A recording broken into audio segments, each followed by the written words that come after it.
Anne McElhinney is a journalist and a documentary film director and producer. She examines the real-life costs of environmental policies, and she has served as both the director and producer of Frack Nation, a documentary on hydraulic fracking and the natural gas boom in the U.S. and other countries.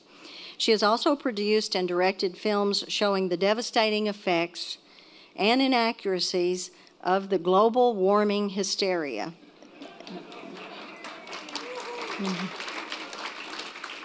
McElhinney has also made documentaries for the BBC, the CBC of Canada, and RTE of Ireland.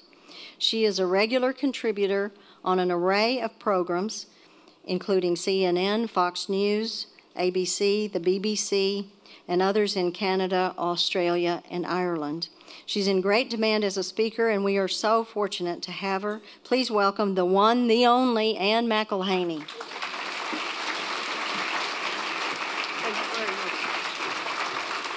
Oh my God, I feel like I should sing now or something. It's really nice to be here.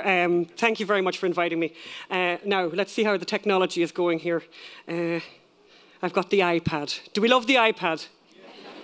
Isn't it great? God, Steve Jobs, what an incredible guy. You know that he did a very stupid thing. Does everyone know the stupid thing he did? Because he was a great guy. My God, what a genius. You know why he died? You know that they discovered that he had cancer. He had this pancreatic cancer. And apparently when the wife, it's in the book, anyone who's read the book will know the story, that when the doctors examined him, they said, oh my God, and the doctors cried and said, there's actually a chance that we could cure him, but you need to have surgery straight away. And you know what his response was? No, I'm going to cure myself with carrot juice. Yeah, that's the truth. And he drank carrot juice and did all that for 9 months, and basically the window of opportunity was passed. So, right. I am going to run through things like a wild thing here, and then I'm going to just stop dead and take questions. So, have I got a screen? I have a screen. So, energy matters. Energy matters incredibly. This is North and South Korea. And you can actually tell where North Korea is because you don't need to see the border. The border is visible from space. It's the place where the lights are off. And in the darkness, bad things happen. Energy really matters. And it means different things to different people. And when I was a liberal and knew nothing about anything, I didn't know where electricity came from, but I knew things that I liked. And maybe this is something that you can do. And we're coming up to Thanksgiving. And maybe I'll give you a few ideas for just livening up the old Thanksgiving table. Not that I think anybody in this room probably needs that. I'm sure everyone has that precious someone coming for Thanksgiving. Oh, yeah. Here's what energy means to me. Cold beer and washing machines. And you know, and I think that's a real thing, you know. I don't want to sound like an alcoholic, but you know, what are you going to do? There's nothing nicer than a cold beer if you are a drinker. It's a very pleasant thing. And for anyone who has ever washed clothes by hand, it's a nightmare. And one of the things that I love to do, I speak on a lot of college campuses, and I like to drive liberals completely nuts. And it's really easy. And an easy way to do that is with, you know, you'll have all these communist girls there, you know. And what I do, I say to them, you know, really, for women, I think the washing machine liberated them more than the pill. And their heads start to spin around. It's like that scene out of The Exorcist, you know. They go completely nuts. They're apoplectic with anger. It's like, who let this one in here, you know? But energy also matters because of this. This is the youngest person ever born in America who lived and went home with her parents. And you know how you do that? You need a lot of electricity. And you need to make sure the electricity is reliable and it doesn't suddenly go out when that little person is needing a breath. Energy really matters. It really, really matters. It makes everything gorgeous. And the absence of it is death. It's just as simple as that. That's what it looks like to have no energy. And to be needing to get to a hospital like that. And for every odious post-grad Berkeleyite who thinks that organic, back to nature, renewable energy, windmills, solar panels are good enough for people who are facing death, they should move their mother there. Move their mother to the rainforest. Let's see how they like that organic back-to-nature lifestyle. Try it. And don't try it for a holiday. Move there permanently. Burn that American passport you find so obnoxious and move there permanently, because I would love to move here permanently myself.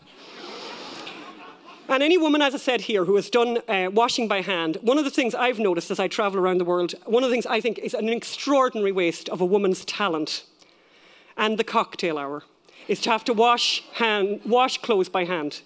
And when you travel in Africa or in India and see women spending days when she could be brilliant and finding a cure for cancer, washing clothes, what a waste of a life.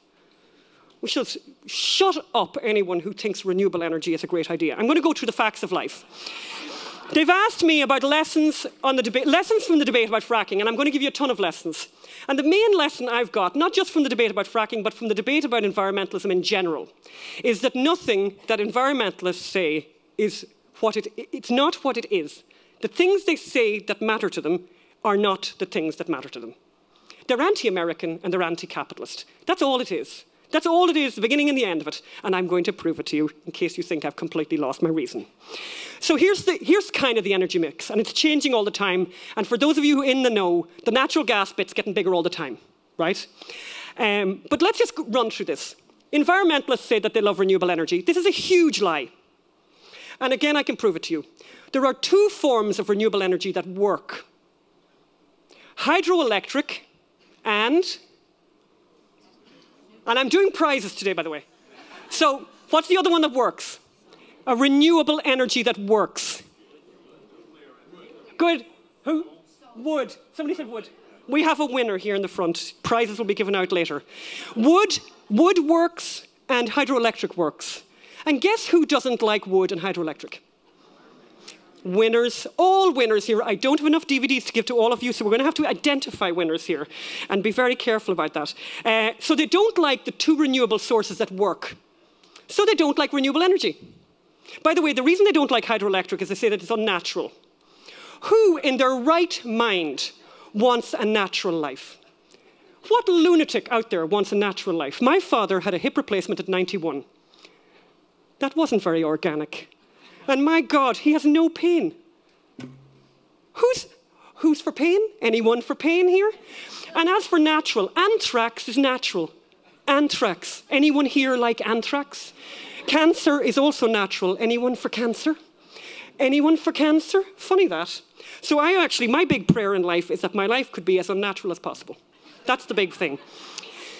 And as for wind and solar, I'm going to run really fast through this stuff because a lot of this stuff you already know. Basically, if wind and solar is such a good idea, why do they need to be subsidized to that level? So stop the subsidies. And every time an environmentalist says to me, oil and gas companies are subsidized, well, really, I just want to hit them. So I'm actually going to just leave that one. That's the subsidies for wind and solar. It's a little bit disproportionate. And then solar. So they say that they love the solar, they love the windmills. They love the windmills. Do you know something? They don't really love the windmills because they hate copper mining. You cannot have a windmill without a lot of copper. And the copper comes mostly from open pit mining, which according to environmentalists is some kind of a sin of an unnatural level. There is an incredible potential for a copper mine in the United States of America. I don't know if you know that. Does anyone know where it is? In Alaska. We've got some real winners here in the front row. I don't know what's wrong with the rest of you. Yes, in Alaska, there is a mine called the Pebble Mine, which has not opened. An amazing opportunity for Alaska. Who doesn't want it to open? You guessed it! You've got a lot of winners here today. Yes, the environmentalists don't like it. So they like the idea of windmills, but they don't like copper mining. Join the dots. And these are people, by the way, who have PhDs from Stanford. And I always say to audiences like yourselves, you know, a lot of you have children who you have just wasted $100,000 on. And when they left you, they were grand, sensible young ones. They come back to you and you look at them and think, what happened here? Like, what happened here? Because they'll come home at Thanksgiving and say there shouldn't even be a Thanksgiving in the first place. And they love the windmills, you know, they love the windmills, and they say they love the endangered birds. And guess what? The windmills don't distinguish. They just don't distinguish between the, endangered and non-endangered birds. And they say they love the solar panels. God, they love the solar panels. And I live in California. And I don't know if you know the really funny piece of information that they worked out about California people with their solar panels. They'll put the solar panel up on the north-facing gable, if it's facing the neighbours, so that the neighbours can see that they're really good. When you just... Sweethearts. We love it. And here's what they're really quiet about. And when you have that obnoxious person at the Thanksgiving table who's talking to you about renewables, ask them about rare earth. So rare earth isn't rare at all, okay? It's all over the place. But it's only mined in one place, in China. We have a total winner here in the front row. He's taking all my best lines here. It's mined in China. 95% of all the rare earth in the world is coming from China, because mining it is problematic. There's rare earth here in California, and in the past it caused some difficulties. And the way that they're mining the rare earth that is used in the solar panels here is causing all kinds of toxic pollution in China. But I suppose environmentalists think that there's too many people on the planet, so maybe it's actually an evil plan to just kill off those Chinese. So that's kind of my introduction. So welcome to Frackville. That's an actual sign. Someone sent that to me recently.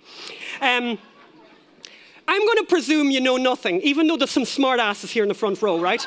I'm going to presume you know nothing, and we're going to live with that. So here's what you need to know. Fracking is a miracle. It's a game changer, and it is completely ruining every environmentalist's day. It has destroyed their dream. Because here's how environmentalists... Do you remember they used to talk about peak oil? And I bet that person at the Thanksgiving table kept saying, but we're running out of oil, we're running out of oil. Well, guess what? We're not running out of oil, and this is really upsetting for environmentalists. We're super not running out of oil or natural gas anytime soon. And this is a tragedy for the environmental movement who are trying to persuade us to move to renewables that we can't afford and that don't work. Well, that's the big problem, obviously, with them. Now, here's what I want to do. I want to quickly... Oh, my God, where's my handbag? I've left the handbag down there. Can that handbag be brought up to me? I realise I've got a little notebook that I need. So can everyone read this? Here are some of the things that are wrong, that apparently are wrong with fracking. And I'm going to address every one of them. And by the way, if you have any questions, keep them, because I actually am what we call in Ireland an anorak when it comes to fracking. I don't know what the translation of that is. Like, I'm a bore, you know what I mean? Like, I know a lot about fracking. Can you believe it? I never thought I'd be this person, but there you go. So the first thing that they say is that it's a scary new thing. Scary new thing. Fracking is a scary new thing. Okay, it's not. First fracked well in the United States, 1947 in Kansas. And since then, at least a million fracked wells in the United States. So that's the start. So can we move on from the scary new thing? So let's go through some facts. Oh, sorry, I'm going to read them through. Let me read them through first. So, scary new thing, flammable water, you've seen that one. Water contamination, including weapons-grade uranium. Seismic activity, carcinogens and fracking fluid, cancer, CO2 emissions. It's unregulated and causes prostitution, STDs, murder, impotence, blindness in horses, and depression. Okay. So I want to go through each of those in turn, and you might even know some other stuff that fracking's being accused of, and I'll go through that in the question section. Let's go for some facts. The water in America has always been flammable. That's why you have towns in America called burning springs. And do you know why the water in America is flammable? Because you're living in a lucky, lucky, lucky, lucky country where you have so much natural gas and oil that it just seeps up. Has anyone here ever been to Santa Barbara? Yeah. Nice place, Santa Barbara. So if you walk on the beach in Santa Barbara, and I stayed at a posh hotel in Santa Barbara, in the bathroom, there is something in the bathroom that is not in any other posh hotel that I've ever been in. Some of you guys know what it is. They give you a little thing to take the tar off your feet, because the oil, you come out of the beach and your feet are black. That is not pollution. That's not pollution. That's how much oil there is out there. Lucky, lucky California, and I'm going to come back to that point. So, burning springs, the water was on fire forever. And you have all these burning springs places all over the country. We found, I think, 5. And as I do this story and have made this film, people send me stuff all the time. And there's a guy who sent me a photograph, and some of you guys probably know places. But I know that there's a place in Colorado. Oh, what's the name of the town? I won't think of the name of the town now. But a guy has sent me a photograph where he goes out and lights the river with the kids and stuff. And one of the things I used to say to people was, this is what happened to people when there was no television. So a man would look at his wife and say, honey, grab the kids. we're going to light the river on fire, and they would light the river on fire, and they'd come home, or the wife would look at them and say, the children look very cold, maybe we should take them home, and they came home, and, you know, isn't it great we have television now and we don't have to light the river? That's great. Okay, so have I done the burning water? So the water was always on fire, so those of you who smoke, don't be worried about sitting on the toilet in a fracking area, you'll be all right. The next one is, got my wrong list. Am I the only person around here who makes lists? It's just incredible, isn't it? Water contamination. Right, the next one is water contamination. This is Lisa Jackson, the outgoing head of the EPA. Oh, I know. So she's no friend of oil and gas. Twice under oath, she said she knows of not one case of water contamination caused by fracking. That's 1 million wells later. So I think we can move on from the water contamination, potentially. I think she's a good source for saying that there's been no problems. And I have to put this guy in. By the way, how many people here have seen Frack Nation? Not enough. Okay. This is one of the characters from Frack Nation. This is a man who was suing an oil company in Dimmock, Pennsylvania, a man called Craig Sautner. Craig Sautner has been interviewed by everyone around the world. BBC, he's been on Japanese TV. He said that in his water, there were 3 types of uranium, 2 of them weapons grade. And I thought, and people, it's really funny, you know. So he said that to the New York Times, and they don't follow that up by going, you do know that you're actually a lunatic. I mean, can you believe this? Can you imagine Iran, if Iran knew, they only have to go to Dimmock, Pennsylvania to find weaponized uranium. You know, it's actually available freely in the water system, in taps. I mean, you know. So the water is not contaminated, and I can come back to that with anyone who wants to talk about that as well. Next one is seismic activity. So there's been a lot of talk about seismic activity. So some people here from Ohio know the big story about Youngstown where there was a seismic event and people went, oh my God, it's because of fracking and whatever, and it wasn't to do with fracking, it was to do with injection. I don't want to get pedantic, but anyway. So there was a seismic story in Youngstown, there was a seismic story in Oklahoma City, correct? Some of you guys know that. And there was some seismic events in Arkansas. Anyone from Arkansas here? Yeah, and I was just in Arkansas, and I was talking to some people about the seismic thing there, and you'll probably know this. In the area where they're fracking in Arkansas, what's the town called? What's the town? I don't know. You don't know? Okay, I think it's in northern Arkansas. But the guy I was talking to said he remembers when he was, and he was like a guy in his 50s. He said he can remember when he was at school, the teacher would do the kind of the drill, you know, in case there's a hurricane, and it was like the drill for this and that and the other thing, and the third thing was earthquakes. Yeah, so they have earthquakes in Arkansas. They have seismic activity there. So does anyone know what this is a photograph of? There's a prize for this one. Does anyone know what that is? Oh, we have a winner. Come up, I will give you a DVD afterwards, not now. So that is the largest geothermal plant on the planet Earth. And do you know where it is? No. It is in California. It is north of San Francisco. And you know, is there a slight sensitivity to seismic activity here in California? So here's the thing that's interesting. And as I said to you at the beginning, with environmentalists, nothing is what they say it's about. Does that, you know the point I'm making? Nothing. So they say this fracking thing potentially can cause induced seismic events, small earthquakes. And here's the question to follow that up with that person at the dinner table. Should we ban all forms of energy that might cause induced seismicity, that might cause some kind of a seismic event? Should we do that?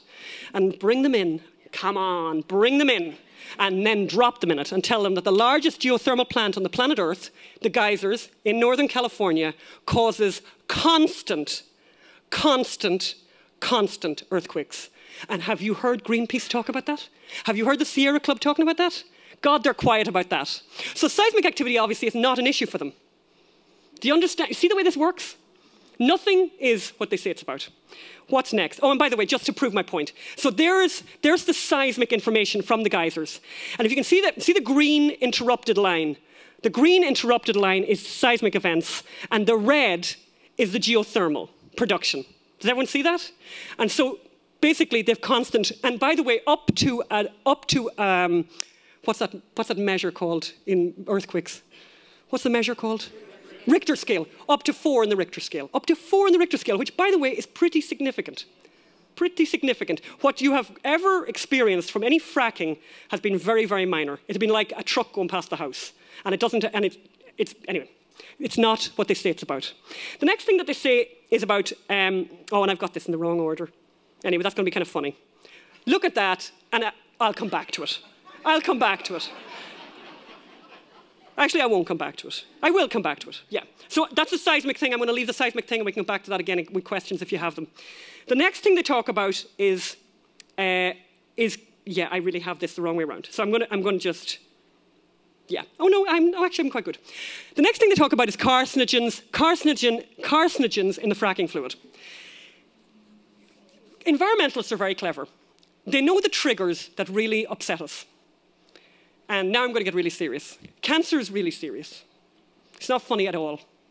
And the minute you mention cancer to people, everyone's listening. Because they've either experienced it themselves, or they have somebody very close to them who has experienced it, or they've lost somebody to cancer. So we're all listening now.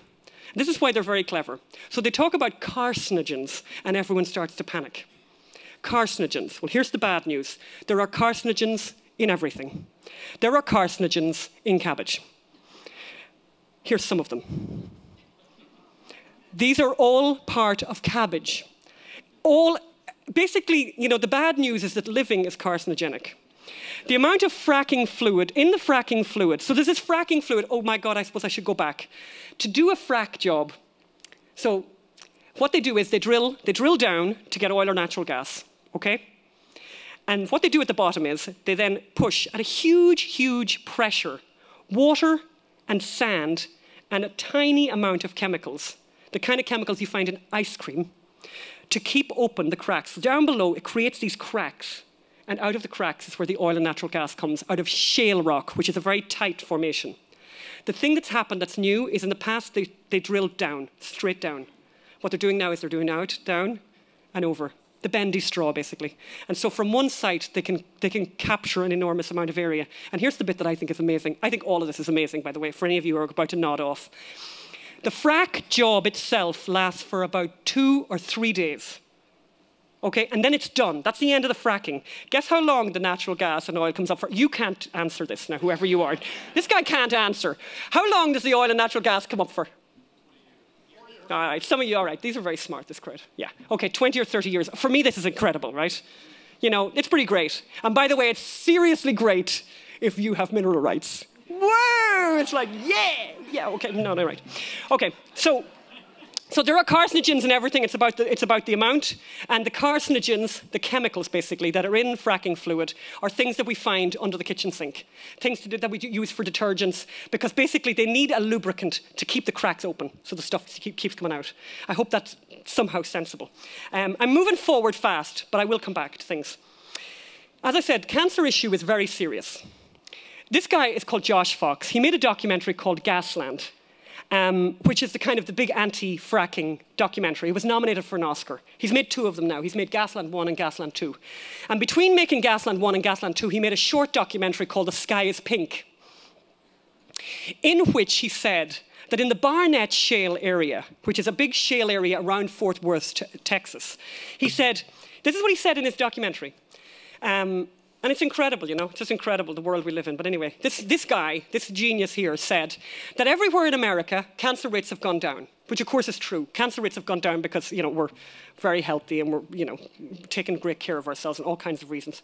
Cancer rates have gone down. He said, except for in one place in America, in the Barnett Shale area, where the fracking is going on, breast cancer rates have spiked, he said. And everyone's listening now. It's like, oh my God, breast cancer, right, we're not, you know. So guess what? He just made it up. He just made it up, and that's not my opinion. That's the opinion of the Texas Cancer Registry. That's the opinion of Susan B. Komen for the Cure, and that's the opinion of one of the senior epidemiologists at the University of Texas. And that story is broken by the Associated Press, which is pretty unusual, actually. But sometimes even bad journalists do a good job. So this is who these anti-frackers are. They'd lie about breast cancer. I mean, it's despicable. Like, it really is beyond the pale as far as I'm concerned. And for those of you who might be still kind of thinking, oh my God, but this fracking thing, you know, maybe it's really dangerous. Here's where they're fracking. This is Beverly Hills. They're fracking in Beverly Hills, and they have been fracking in Beverly Hills forever. And you know something, in the last time I looked, and actually I was in Beverly Hills last night, people live long. Now, they have a lot of extremely bad plastic surgery, but they live very, very, very, very long lives. Yeah, and can I just say, men in your 80s, please don't dye your hair that orange color. It's just bad.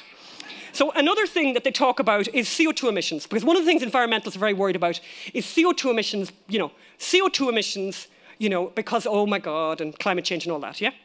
Well, here's the bad news for the environmentalists who are obsessed with their carbon footprint. This is what fracking has done to CO2 emissions in the United States of America. And guess what? Instead of the Sierra Club coming out and partying like wild things and going, woohoo! No one's talking about it at all.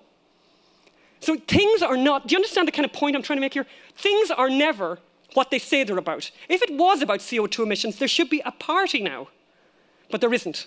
Because it's not about CO2 emissions, it's not about renewable energy, it's not about any of that, it's not about pollution.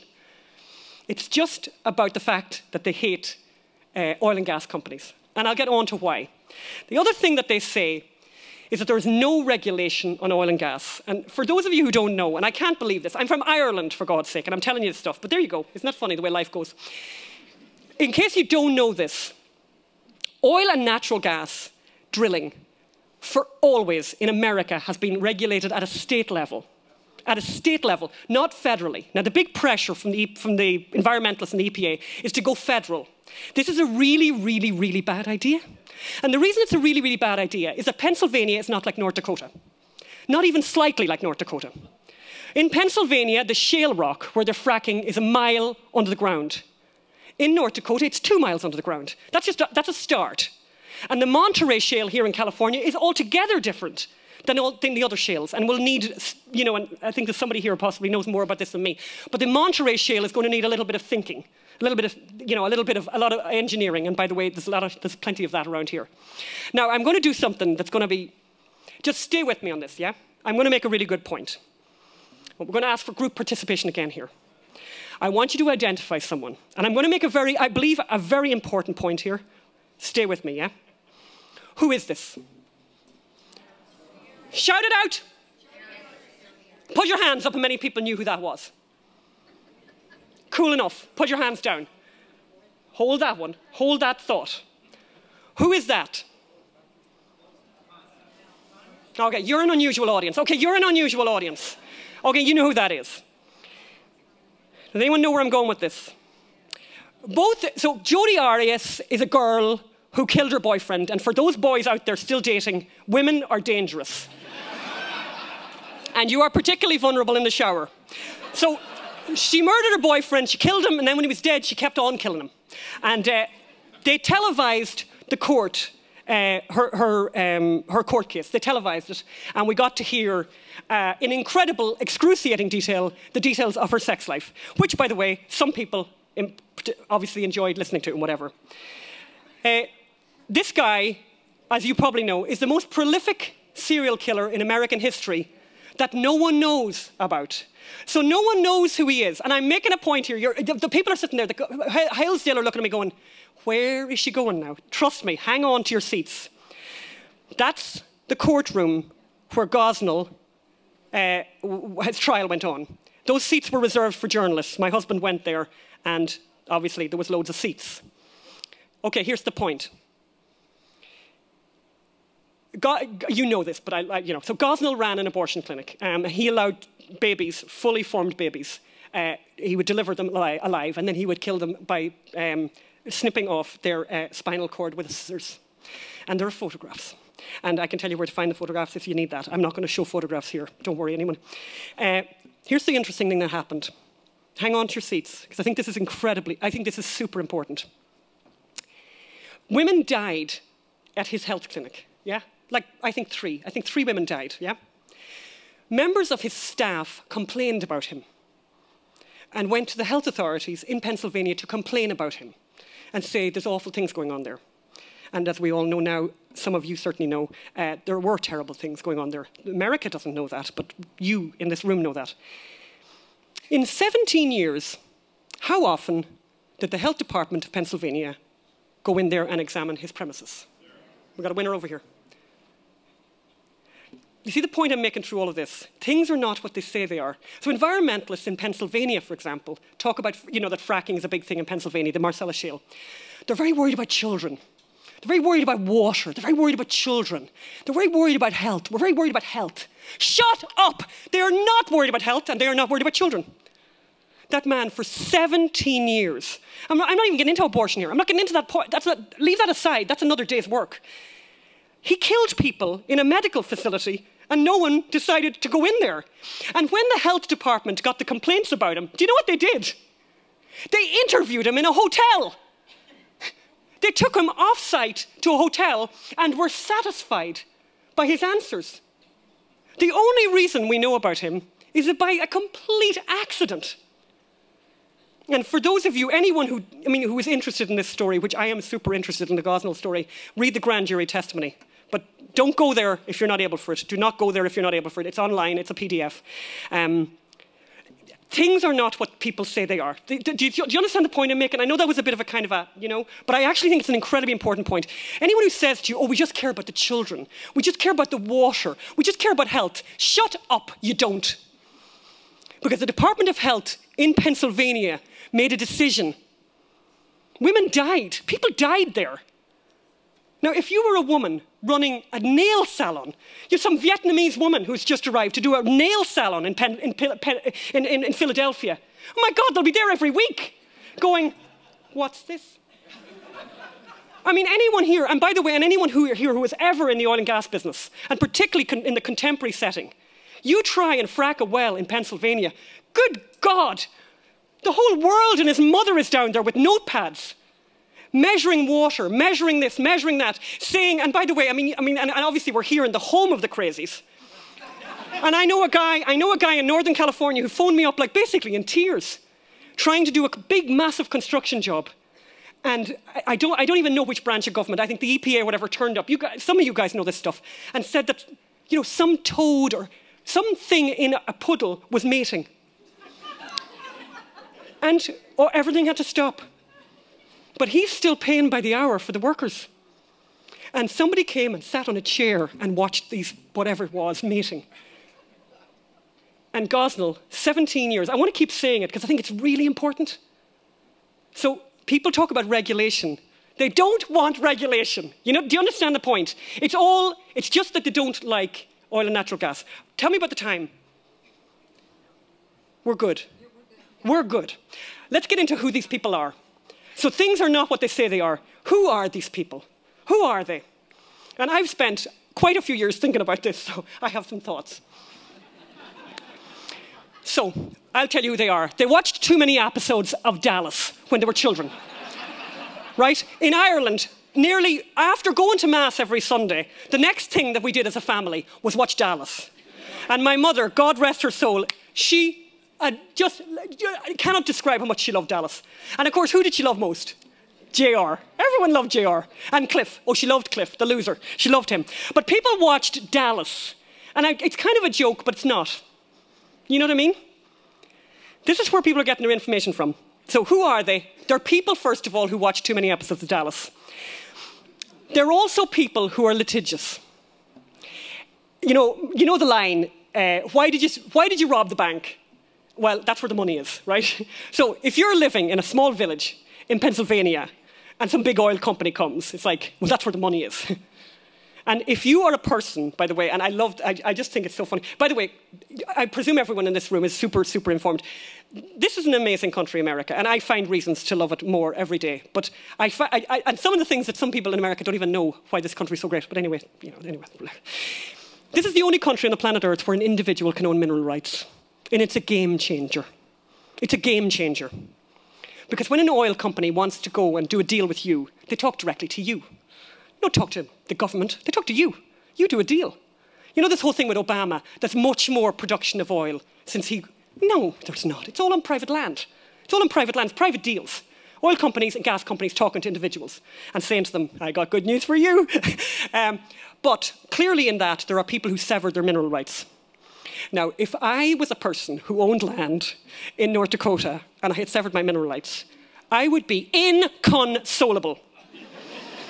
I swear to God, I'd never get over it. I would not recover. I'd be very sad. And I've met those people. So there's also a group of people who are anti-fracking who are very unhappy that they haven't got a bigger piece of the pie themselves. And so they're litigious. And then there are people who are just litigious anyway. So for example, in Dimmock, Pennsylvania, where we've shot a lot of our film, there were 11 litigants who said the water was contaminated.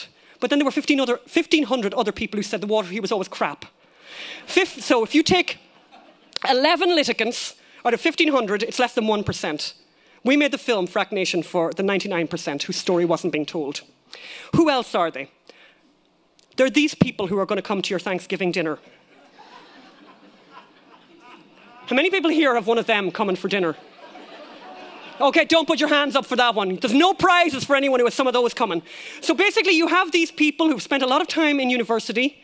You know, they're taking drugs off strangers, and then they're worried about hormones and milk, you know. And this sweetheart here is not the greatest photograph you ever saw. Can everyone see that?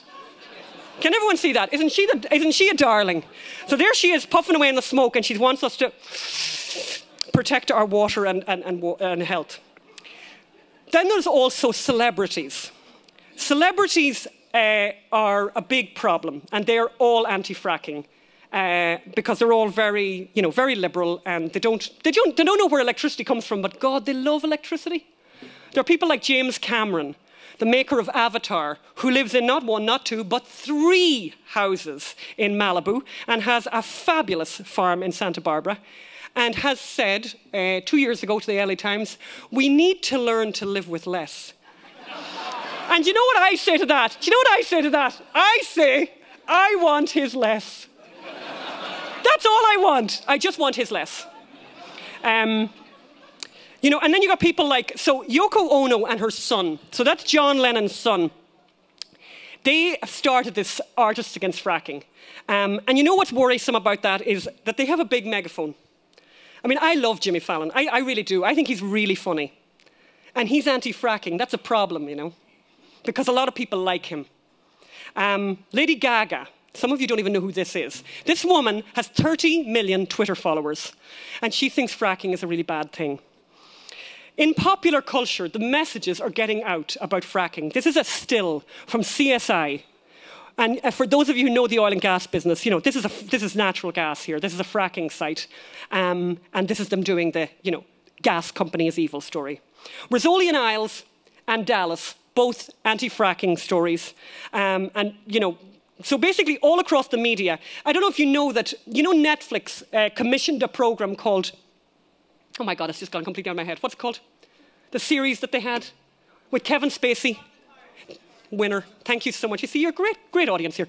House of Cards, which is, by the way, brilliant. If anyone has seen it, it's really good. And Kevin Spacey's great. Very, very good drama. In it, there's a company that are evil. Like, there's no prizes for anyone guessing what company's evil. You know, so it's kind of, it's all the time. It's all the time. And I just was chatting to people at lunchtime and about, you know, about this as an issue for conservatives. You know, we're on the losing side because we're just not telling stories at all. We're not on the TV at all. And we're not in the movies at all. With like the rarest and the rarest and the rarest of exceptions. And when it comes to people, you know, at election time, because the vast majority of people are interested in Dancing with the Stars, and I'm with them. I'm with them. I'm actually with them. You know, life is hard. You've got a relative who's sick. Your husband doesn't fancy anymore. You know, like things happen to people. Life is tough and short and scary. And, you know, what do you want to do in the evening? You want to be entertained. And guess what the Liberals have worked out, and we really, really can't get our hand around, is the fact that all that time that people sit there and watch TV, they're getting all these great messages. They're getting their story told, and we're not bothering. We're just leaving it to them. And the only exception to that, by the way, are Christians. Only exception to that, who have taken it seriously and have taken it seriously for a really long time. Seventh Heaven, all that stuff. Little House on the Prairie, you know. But politics, zero when it comes to politics. The nearest thing politically to doing anything about this is South Park. That's the nearest thing I've come across, which is really conservative. And I know a lot of people in here, it wouldn't be your kettle of fish because it's obviously libertarian, but it's My God, it's conservative. Have you seen what they did to Al Gore in that? Oh my, it's precious. And because here at Hillsdale, you care a lot about education, this is a real person, and that's a real quote from a real person. After her teacher taught the class about fracking. You know, fracking is very bad for the earth. 9-year-old Danielle, unpronounceable name, a 4th grader at Maple Hill Elementary School in Middletown. She's in, I think that's New York. Anyone from New York? I think that's New York, Middletown. And guess what? Blow me down with a feather. Every last child in that class agreed with her. Okay, I'm going to do something. I might just stop. I was going to show a bit of the film, but I might just stop because I think let's see what people... I'm going to stop dead. You see how I do that extremely dramatically, yeah? So I'm stopping dead, and I'm really happy to take questions. Does that sound like a good plan? Yeah, okay.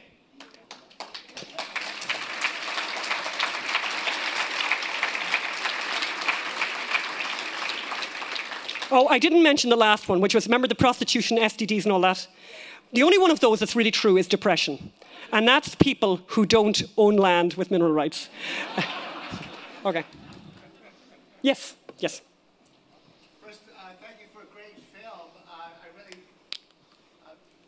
For those of you who have not seen The Frack Nation, I really recommend it. Amazingly, McElhinney is not in the film, but her husband is, and he is superb on screen. I'd love to see the two of them on screen because they'd be great foils for each other. But he is terrific, and it's a very entertaining film as well. But my question, following up on what you were talking about, is how do you want to remedy that situation, that there's nothing entertaining on TV or in the movies that delivers the kind of message you want to deliver? Yeah.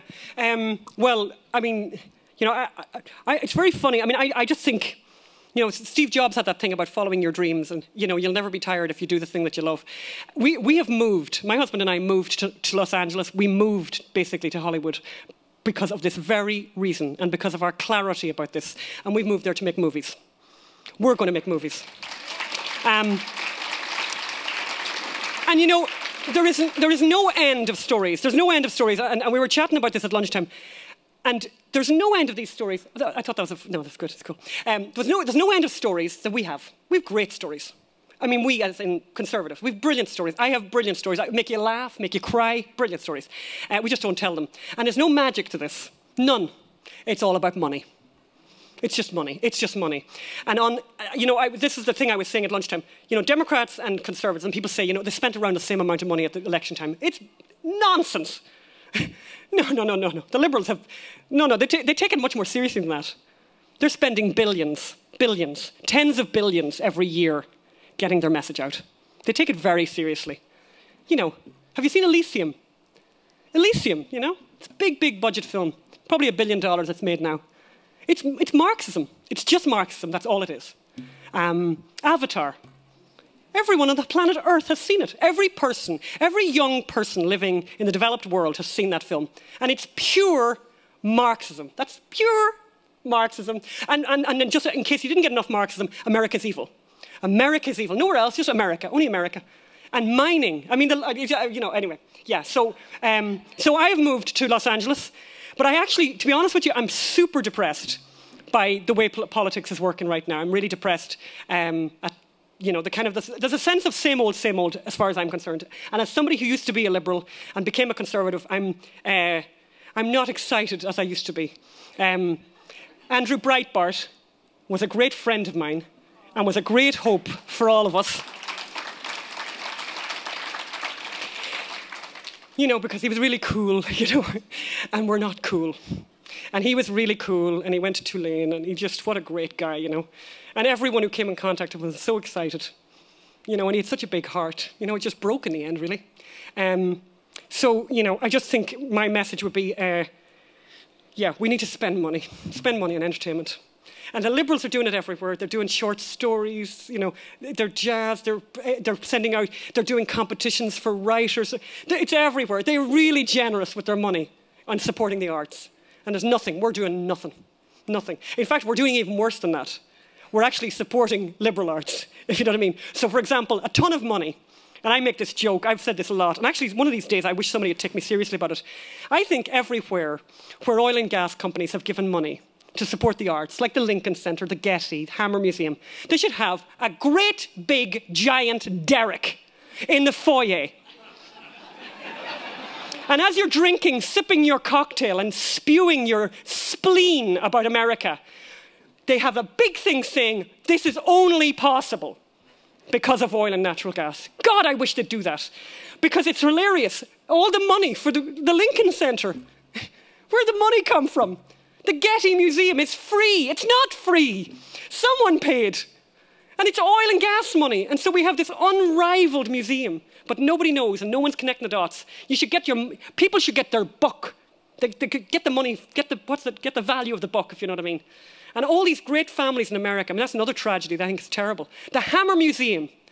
I mean, you know who Armand Hammer was? The Hammer Museum recently had a debate on fracking with no one in support of fracking there, in the debate. Armand Hammer, for God's sake, you know? That's his money. That's his money. Anyway, not that I'm not angry or anything. You make an expose movie on windmills? That's not entertaining. Well, it's very depressing. I know it's very depressing. I think it's very depressing. Do you know what's going to happen with the windmills? The windmills... Oh, sorry. The question is, could we make a movie about windmills? The truth about what's going to happen with windmills, it's going to be a little bit like Obamacare. The windmills are going to kill themselves. You know, the windmills are actually going to kill themselves because of the birds. You know, because there are good people who can't stand that. And by the way, the other thing that will kill the windmills anyway is fracking. It's going to kill it. Do you understand the price of natural gas? Because there's so much natural gas in the United States of America, the price it's in the toilet. $3 what? $3.20, something like that. The price per BTU of natural gas in Japan is what? $18, $16, $17? I mean, you know. So no, we have to make films that are really entertaining, that people go to and watch and laugh and cry and have their heart broken. And while they're soaking that all up, they're learning how great America is. They're learning how awful big government is. They're learning what freedom means. But they're not being hammered with it. You don't hammer them with it. Because that won't work. Because liberals do it much better. They make us laugh. And they make us think that oil companies are bad. Syriana. There will be blood. I mean, it's everywhere. These stories are everywhere. And we have none. None. I have so many great stories about environmentalists. I have a story about environmentalists. Are we on the record here? No, we're being filmed. I won't talk about it now. But I have great stories. I have great stories, and stories that would break your heart. And it would make people say, because, you know, young people are really good. You know, people are really good. And people want to be on the side of good. And if you give them a choice between death and life, people choose life. It's really simple, you know. But they've never seen that story. They've never seen that story. You know, no one's seen the story of Rachel Carson. She killed 30 million babies. No one sees that. No one knows that. And they won't learn it from a documentary. I'm sorry. I believe in documentaries, but it's a small audience. I want to get at the people who watch Dancing with the Stars. And they're good people, and they work in McDonald's, and they're working in Walmart, and they're good, and they want to be entertained, and they want to laugh. But in the middle of it, they might learn something that they didn't even ask for. Anyone here seen Blindside? And I know this man didn't like Blindside. You know, Blindside's my example. That's my example. Blindside is a very good example of the kind of thing I'm talking about. The thing that Blindside did, for those of you who saw it, is Christians are depicted like rock stars. They're really nice. The Christian school, I mean, how often have you seen that in entertainment? So the Christian school have this issue about bringing in the student, yeah? And they sit there and they're kind of talking about stuff and being actually quite professional. And then the guy says, what would Jesus, isn't that what he says? What would Jesus have us do? And no one's laughing, no one's making fun. And they say, we've to take him.